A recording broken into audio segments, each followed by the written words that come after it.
Hey, this is a video letter for Deb, Dad, and my bonus mom.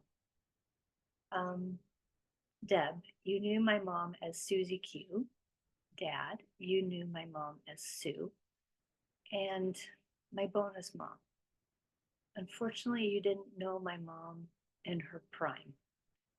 And you being a teacher like she is, you have similarities that are good for me. You've taught me a lot.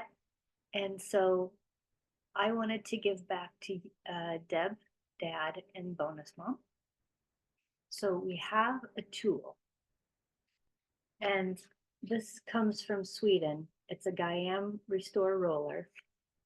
Dad, you have a blue melt roller about the same size, so use that. Deb, you have this one for me. This is what I show people, my clients. Oh, that's not very easy to see, is it?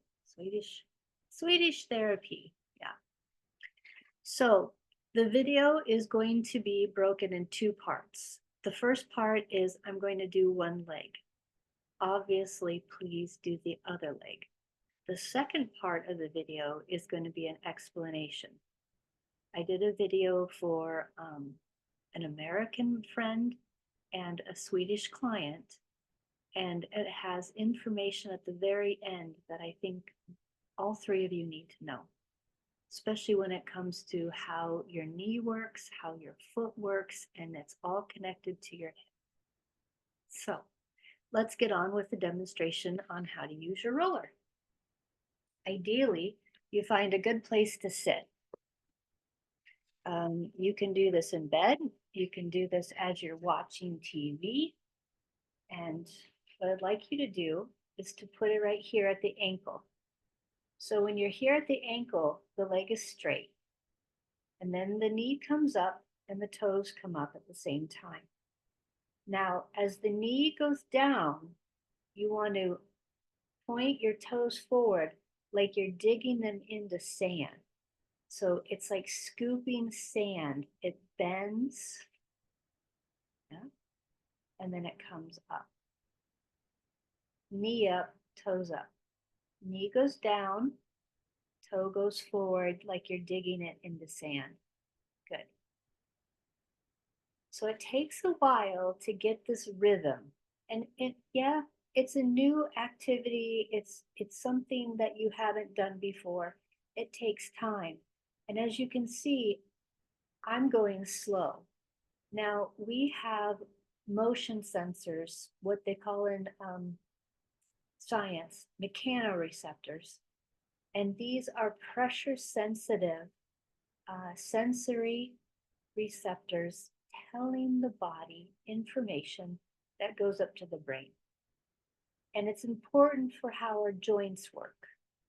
Now, if we have trauma, if we have surgery, if we have inflammation, all of these receptors live in tissue, and those tissues are affected by those three things. Also stress. So in a stressful time, joints or different areas that have been maybe injured in the past almost always come back and show signs of discomfort. And I'm not going to use the word pain because pain is different for a lot of people. But when something is uncomfortable, the gait changes.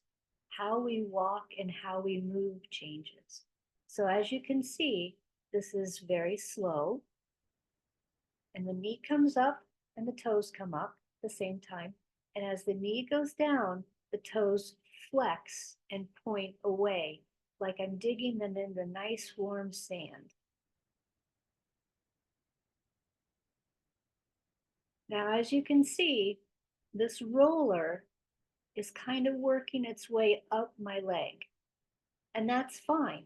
That's actually what we want. This is a very slow movement. And as I was saying before, we have mechanoreceptors that are slow adapting, and we have mechanoreceptors that are fast adapting. I really want these slow adapting mechanoreceptors to start working again, to start sending signals again. So every time that we do this, we're helping blood flow. We're helping the ankle joint, the toes, the knee, and that's connected to the hip.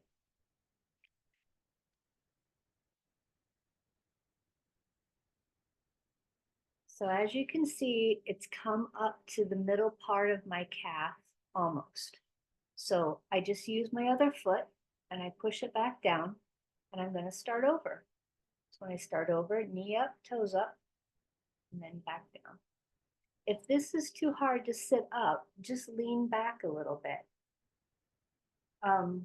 Yes, you can watch TV and do this, but in the beginning, just make sure that you're focused on your movement so your body learns the movement. Yep. And as you can see, I've speeded up a little bit. So when I come up and my toes come up, this has slack. This is pulled tight. That's important. And then when I do this, this is pulled long. And down here is getting a massage. So I really want you to stress that movement here. So this tissue gets stretched.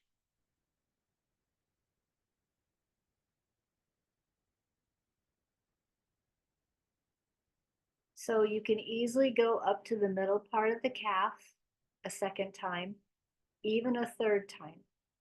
For video's sake, we're going to do that twice.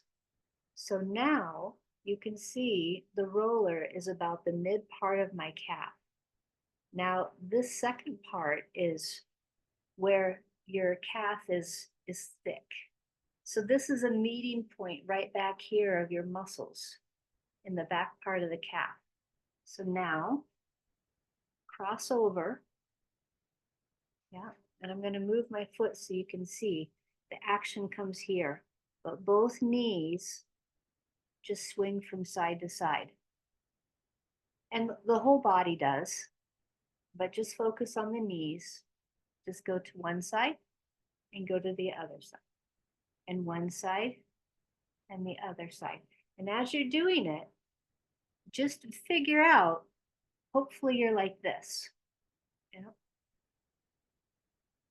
Just figure out, does the inside down here on this side, does it feel a little bit more?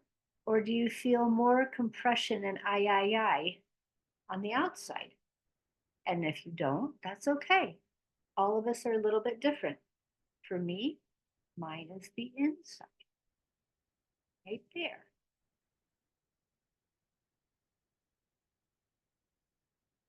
So after you've done some rocking, which is very good for this sympathetic nervous system and turning on the parasympathetic nervous system, now we're going to change things around. I moved my foot so you can see, but this foot that's on the roller is just going to go around and around and around. Now I'm going to move my leg back on. The reason I have my leg here, I think it's easier if I do this. The reason I have my leg on top of the other one is so that there's pressure on the top part of this muscle as well. And it's holding on to the cruel fascia. Cruel fascia. We're going to talk about that in a video in just a little bit. So now I'm going to switch directions. Usually there's one direction that's a little bit easier than the other. Sometimes you have to think about moving in such a way. And if this ankle here goes, don't worry, it's okay. Sounds coming from the body shouldn't worry you unless there's pain, but this should not hurt. This can be tender, but this should not hurt. So anytime that there's trouble with a knee, anytime that there's trouble with an ankle, Anytime there's a trouble with the hip, this is a go-to treatment to help the fascia be a little bit more adaptable, to have a little bit better slide and glide, and to turn on the pressure sensors, because everything that we've just done here is pressure related. So now that I've done this leg, then I'm going to go to this leg, and I'm going to repeat the same thing that I just did, and you're going to do the same. And I said I wasn't going to do this, but then I'm going to walk funny. So knee comes up, toes come up, knee goes down, toes go forward. And again, you find your own rhythm, and it's a very easy and gentle rhythm, but it can be intense. The slower you go, the easier it is for your mind to make a decision. It takes a while for the nerve endings that we have here to talk to the brain. Some of them travel as the same speed that we walk. The fast adapting ones travel the same speed of an airplane. So the slower ones, you really want to get them on board and help your body remember its adaptability. So as you can see, that roller has gone up and traveled up my calf, and that is a-okay. I just take my foot and move it back down, and I start again.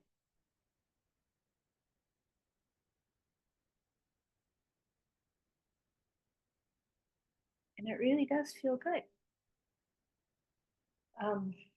A lot of times in between doing one leg or the other leg, I'll have someone stand, one of my clients stand up, so that they can feel the difference of how one foot feels on the ground versus the other.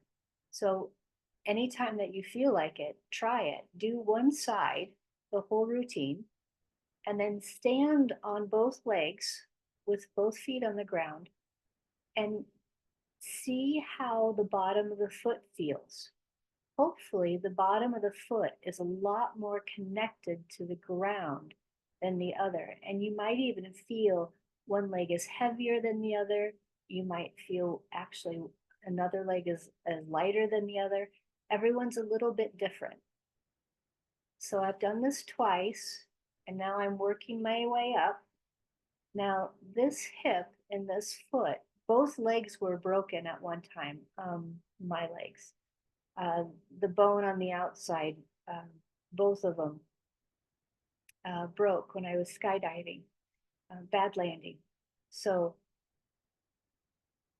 it was the left foot that had the surgery, but it's my right ankle, calf, and hip that give me problems.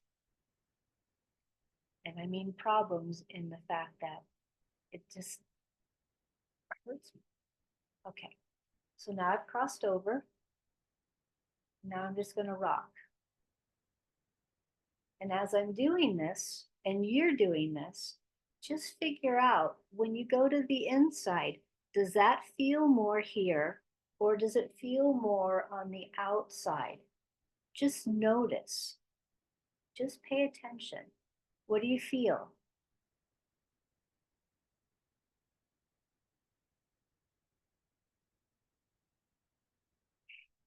I know I said I wasn't going to do this, but hey, you're here with me, so why not? So after I get done rocking, now I take this foot and I spin it around. And as you can see, it's not fast, but it's the ankle joint going around and around, and my toes are helping. And maybe you heard that to-dunk. I'm not worried about it. And now I'm going to switch directions.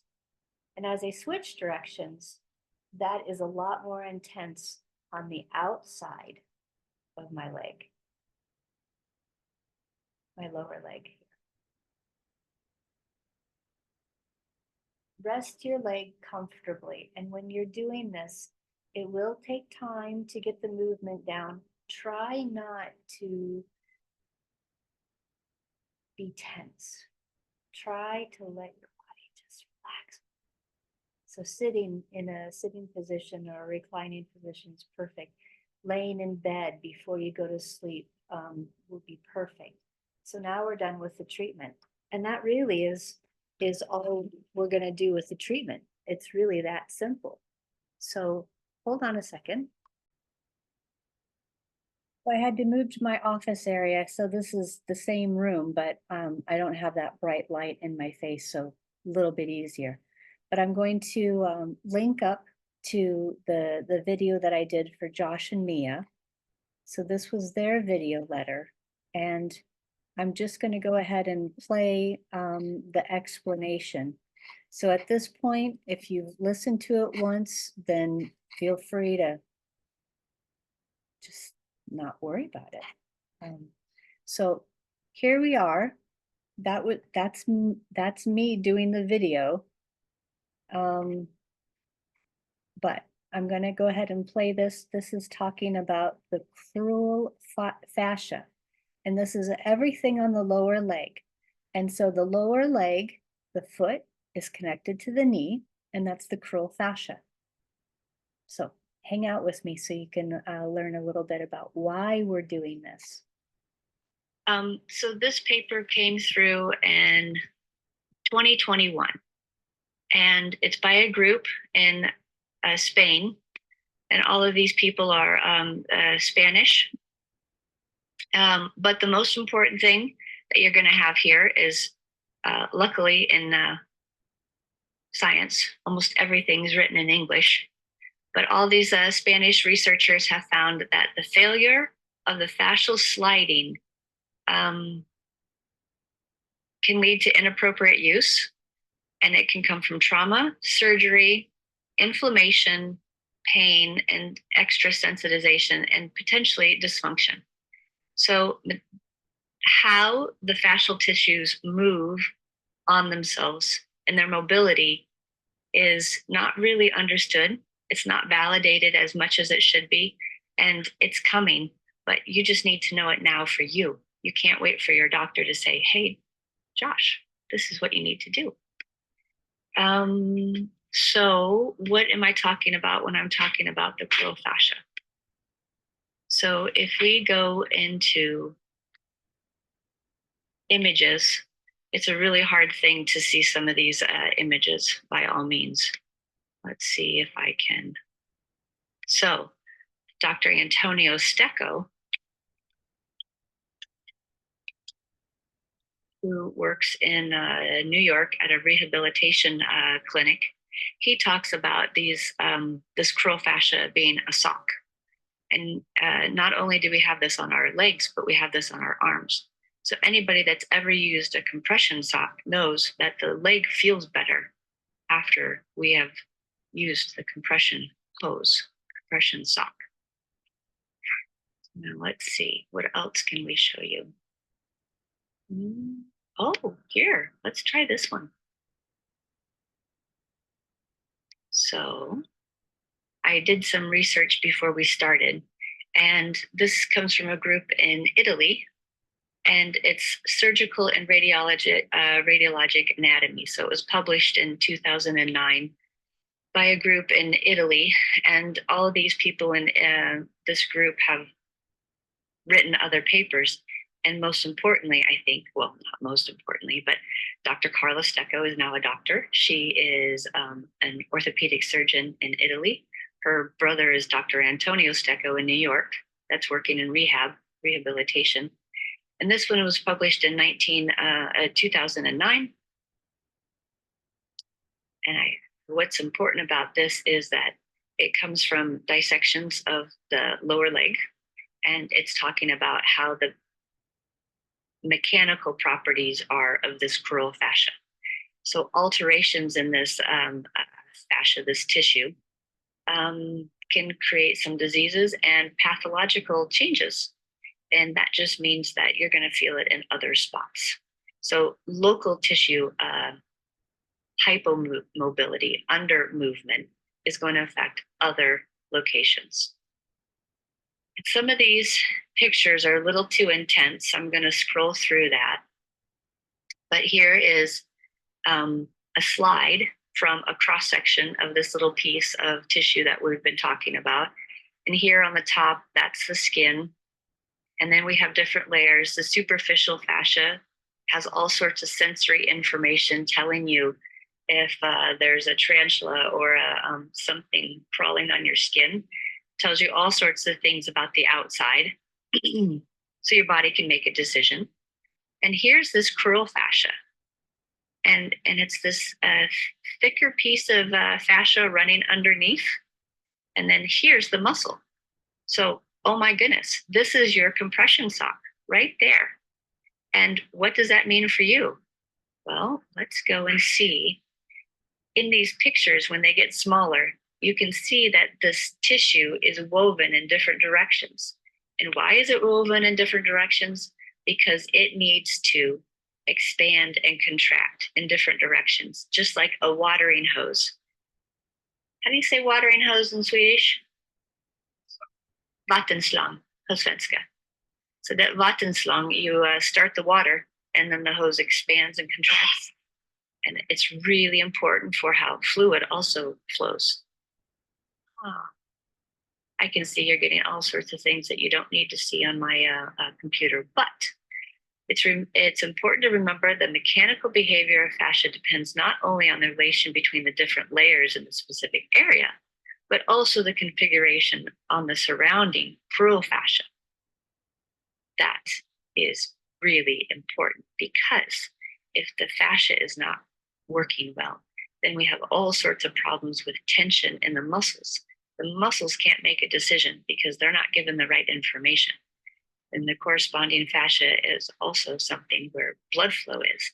And if the blood's not flowing well, then how are you getting nutrients from one part to another? And this venous pump that's in the lower leg where your compression hose are, it's all sorts of inefficiencies. And it's om again. Over time, these inefficiencies are adding up to having you feel discomfort, pain, ache. And, we might have one other thing to share. So this comes from Eric Dalton, which is big in my massage therapy, manual therapy worlds. He wrote this article, and this is what I read. Some people read fiction. I read nonfiction. So here's your big toe. Here's the tissue that's under your big toe. And if you remember what our compression sock looked like, we have all sorts of fascia that's around here that's affecting the foot, that's affecting the knee. So it's one big chain. So we start small and we do something at the foot. Try it.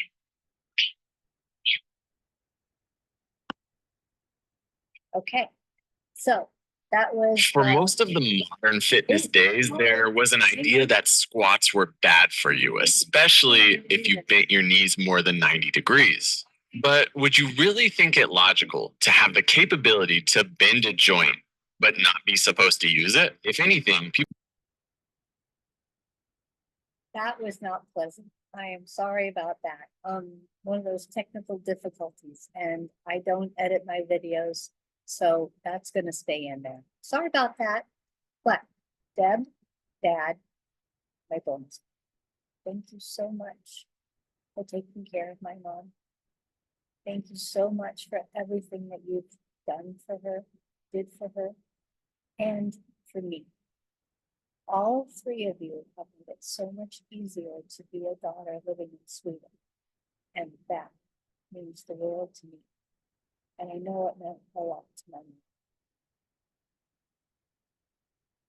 Take care of yourself. You only have one you. Okay, bye.